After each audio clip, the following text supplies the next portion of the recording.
Good morning. As I look out, I'm reminded of a decision from many years ago that I would never stand in the graduating class of any university anywhere in the world. I decided to educate myself and find people who did what I wanted to do.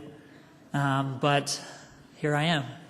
And I've discovered WGU is anything but a traditional university. And it is an honor to be here and to be a part of this graduating class, to be a part of you.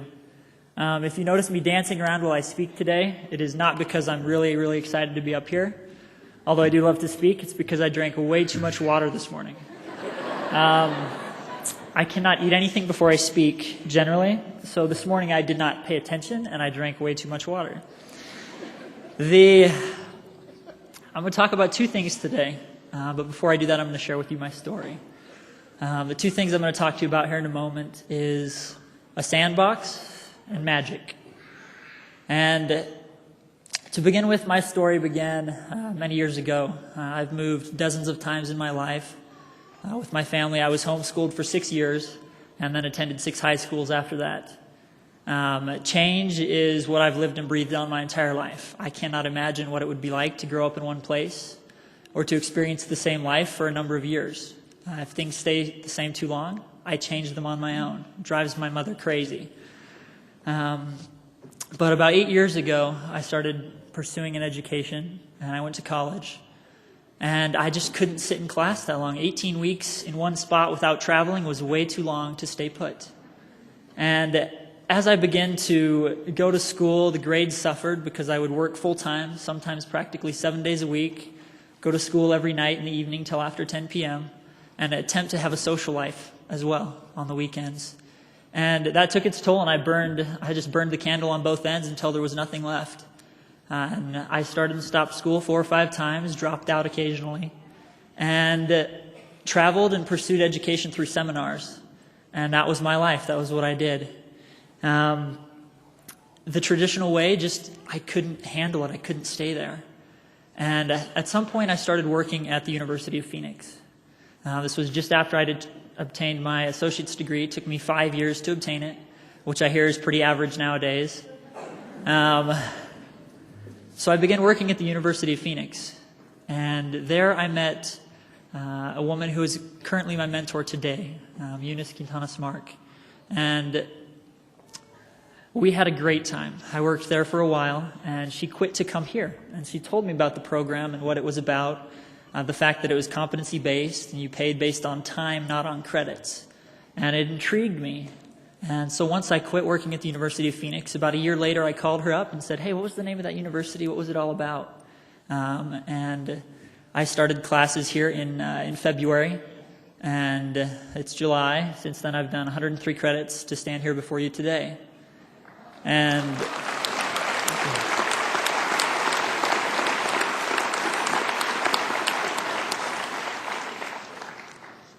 the University of Phoenix is a wonderful institution, but coming here, I discovered, I was thinking about this a couple of weeks ago, the time savings and money savings from coming here cut down my program by a number of years and saved me over $27,000 just to come here to WGU.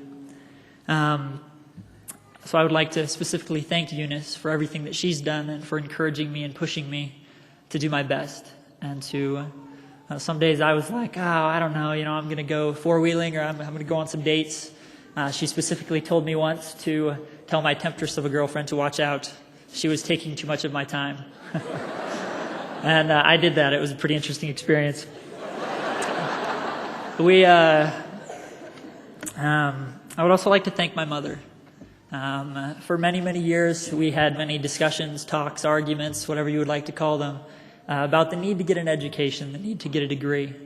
And she has just really been there for me and been there to bless my life and help me. And I know there's those people in your lives as well who've prayed for you to be here and to finish your degree, to be able to do that, to improve your lives. So be sure to thank them for everything that they've done and the prayers and the time that they've spent with you to encourage you to improve your life. This entire journey has reminded me of one of my favorite analogies that someone presented to me last year to help me through a trying crisis in my life. It was the idea of a sandbox. When we were all young and we played in the sandbox, it was its own little world. We could step into the sandbox and begin to play, to build, to create, and we forgot about everything else. And we simply were involved and present in the moment. We didn't question, we didn't ask, we didn't think what other people thought or wonder if we could or we should.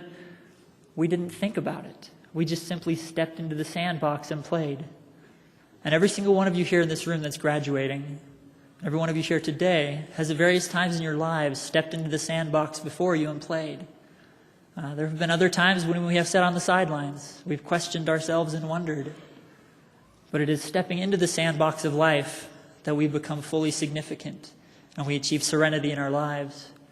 Serenity is something we achieve by virtue of the relationship we hold with ourselves. Significance is something we achieve by virtue of the relationships we hold with others. Dr. Samuel Smith, in talking to him just a little bit last night, I think has very well shown that in his life. He's very serene and at peace with what he has done and who he is. And he has become significant because of his service to others. And that is a lesson for all of us. And I encourage you now, with your degrees and with what you have done, to step forward into your lives, into the sandboxes before you, to step in and play with abandon. The last point, thank you. The last point I'd like to make very quickly is just about magic, and it's something that I've thought about a lot this past couple of weeks and months. I work in the wilderness with youth, and a lot of times in life we try to avoid the hard experiences that we have and try to escape them or limit them in our lives. And as I thought about the experiences in my life that have been magical, and today is one of them, I've thought about why they became magical, and I realized that it was only because of the hardship it took to get there that the experience was magical. So as you go through life and you experience hardships and there's hard times in family, with your friends, in your personal life, remember that those hard moments will only serve to make the future all that much more magical. And perhaps that's why, in the search for spouses or eternal companions, perhaps that's why it's so magical when someone actually does find them, which I have not yet done, by the way. But I assume that's the reason they say it's so magical. I have yet to do it. It has not yet been magical. But congratulations to each and every one of you. It has been a pleasure playing with you in the sandbox here at WGU.